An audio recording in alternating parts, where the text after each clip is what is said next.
So let's talk about, leadership. There's been some really tough leadership decisions that you've had to make over the last few years. You talk about, the big floods that were in South Dakota, and that's fascinating. But let's kind of move ahead a little bit to COVID. Mm-hmm. You have the interesting distinction in your state of never having mandated business closures. Mm-hmm. One state out of 50. Mm-hmm. Right. And so how did that happen? Yeah. Well, it's interesting. It was a pretty lonely job for a period of time, because while I was making the decision not to shut anything down, not even define what an essential business was in my state, because I didn't believe that governments had the ability to tell you your business wasn't essential. I was getting criticism not just from Democrats. I was getting criticism from other Republicans, from my supporters, from people that had known me my whole life that were calling and saying, Kristi, get in line with these other governors. This is going to be politically destruction for you. You need to, do what they're all doing. So it was pretty lonely. But I'd spent a ton of time, not only with health officials, but also with constitutional attorneys, and knew what my job was and knew what my job was not, what authority I had. And at the end of the day, I wanted to make sure that I could look back years from now and be proud of the fact that I did my job and only my job. So I'm just a big believer that if leaders do overstep their authority, especially in a time of crisis, that's when we break this country. And I didn't want to be that person. You did institute a state of emergencies. That's actually an interesting question because, mm-hmm. obviously that exists for mm-hmm. situations that are emergencies. It is a kind of overreach, but it's the one that everyone agrees to, right? Well, yes. So what the state of emergency actually does is it allows you to coordinate with other governments as well, with local and with the national and federal government as well. So when you declare that, it gives you the ability to streamline through regulations, cut time frames, shorter so you can respond quicker, and to partner with the federal government and get resources in ways that you just can't without that state of emergency. So we did have that for a period of time.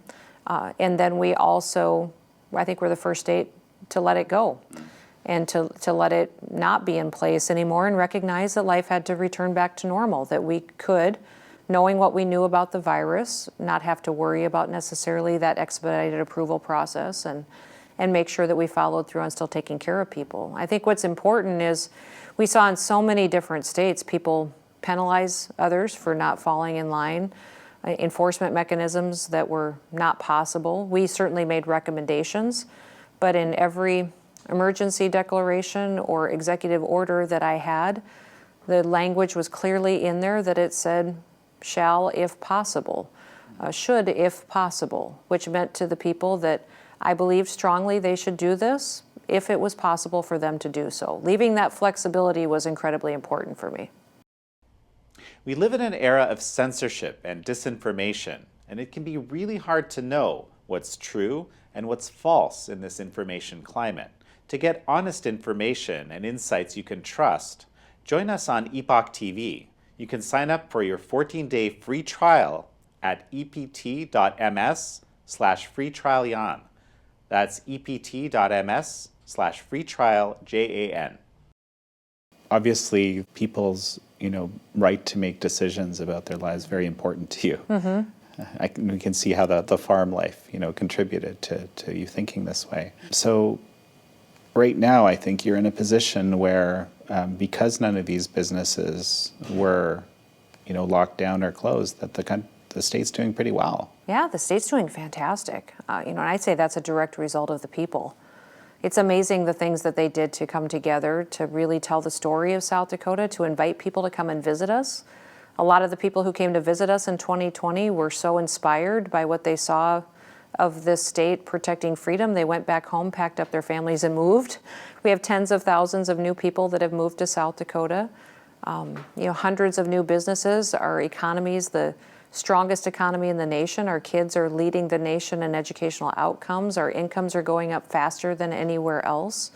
We are just really doing extremely well and have less than 1,000 people in the entire country in the entire state that are on unemployment. So it's really a testimony to doing what conservative people believe in and what we've always said we believed in, actually doing it. And it worked.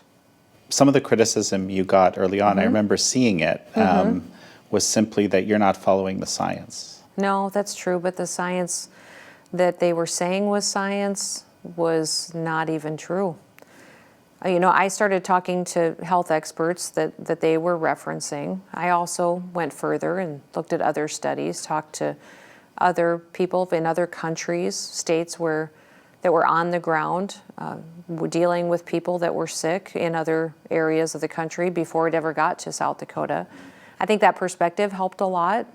And one thing that I saw leaders do too often was focus on the national news, what they were hearing in the news, and not really shutting that off and looking at what was happening in their states, what was happening in these towns, because that was the perspective you needed to keep on really how to take care of people. Talk to those doctors that were in those hospitals on what was working and what wasn't, and using the research of what we knew for viruses. You know, what they told me before it ever got to South Dakota was that I would have over 300,000 people that would be dead from the virus if I didn't do certain things. Well, the more you researched it, you could tell that what they were recommending wasn't going to be the correct response to how we really get through this in a long term. Sustainability was a big conversation. You can tell people, you know, President Trump recommended that everybody stay home for 2 weeks.